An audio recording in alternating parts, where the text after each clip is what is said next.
c'est ainsi aujourd'hui qu'on évolue, et on voit bien aujourd'hui qu'il ne serait pas raisonnable de rêver à revenir en arrière, c'est-à-dire se dire bon, maintenant on n'a plus cette pression, pression économique, la crise c'est fini, et donc on revient en arrière. Et on va passer maintenant dans un mode au niveau commercial qui est un mode virtuel.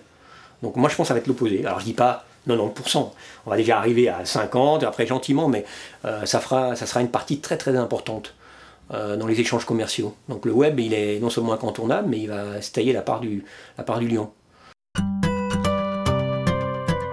Il y a des nouveautés, mais qui sont sont des épiphénomènes. C'est ce qu'on appelle le peer-to-peer lending, hein. C'est-à-dire que la fonction principale d'une banque, à l'origine, c'est tout simplement de mettre à disposition de personnes qui ont besoin d'argent l'épargne dont disposent d'autres personnes. D'accord ? Lorsque vous souscrivez une hypothèque pour votre maison, dans le fond, c'est l'argent des déposants que la banque vous prête pendant un certain nombre d'années. Et elle joue son rôle d'intermédiaire. Les nouveaux modèles qui émergent sont le peer-to-peer lending, c'est l'idée que, dans le fond, vous n'avez pas besoin de passer par votre banque, mais vous pourriez passer par une plateforme qui vous permettrait à tout à chacun de souscrire un crédit et aux épargnants de prêter cet argent, je dirais, en direct. Je veux acheter une maison, j'ai du Google Earth, j'ai un agent immobilier. Pourquoi du Google Earth? Parce que je veux savoir où elle est, et je veux être capable de zoomer.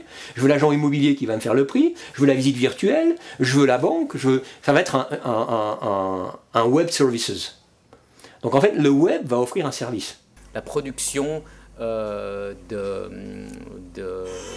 musique, vous avez des auteurs qui actuellement, plutôt que de passer par de grandes sociétés, eh bien, font un appel sur le web et demandent à tout à chacun de contribuer à la production de leur musique.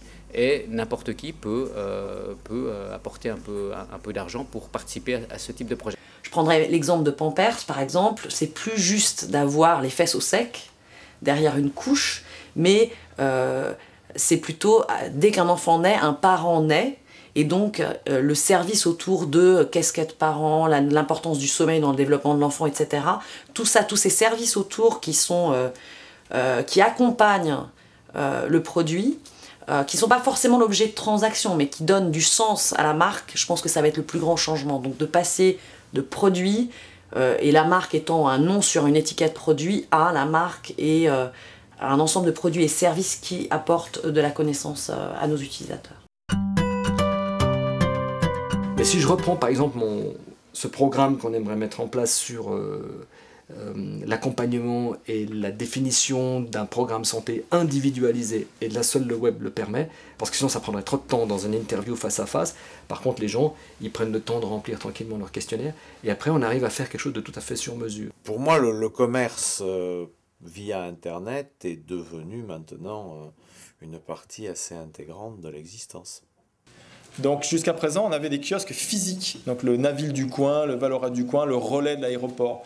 Tout ça, ça sera virtuel et vous pourrez télécharger n'importe quel journal et magazine. Dans mon ancien secteur d'activité, en tout cas celui que j'ai exercé au cours des 20 dernières années, qui est la gestion d'actifs pour compte de tiers, je ne crois pas qu'Internet soit encore très mûr pour la commercialisation. Les avocats, en tout cas en Europe, contrairement aux États-Unis, n'ont pas le droit, ou en tout cas ont des restrictions quant à la publicité qu'ils peuvent faire. Donc l'activité commerciale de l'avocat n'est pas vraiment affectée.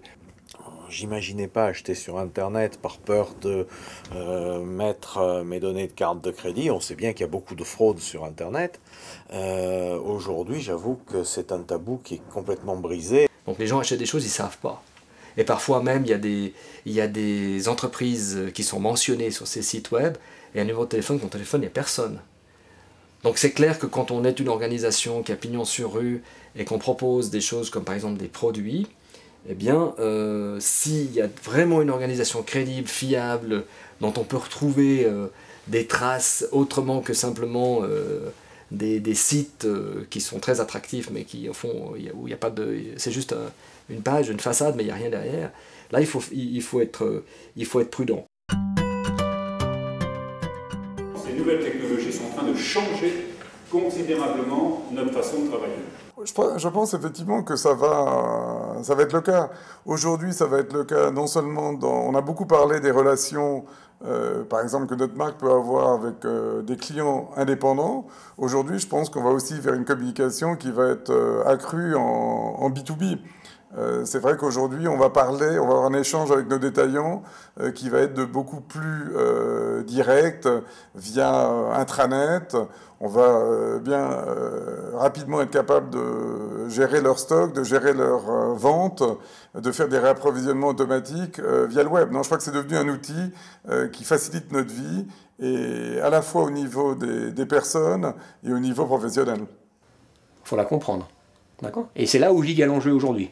C'est que les directions générales, elles doivent comprendre l'enjeu de ça, de ces web services à travers un nuage, à travers ce qu'on appelle un cloud. Le monde bouge vite et seuls les meilleurs survivront. Des sociétés vont toutes chercher à établir un lien le plus direct possible avec leurs clients. L'intermédiaire n'est pas voué à disparaître. Par contre, il va devoir évoluer. Il va devoir se justifier en apportant une complémentarité, des prix plus compétitifs et une vraie valeur ajoutée. Le défi de zéro est un vrai défi de direction générale. C'est la direction générale qui va devoir créer une nouvelle culture autour de ce qui est une vraie révolution digitale.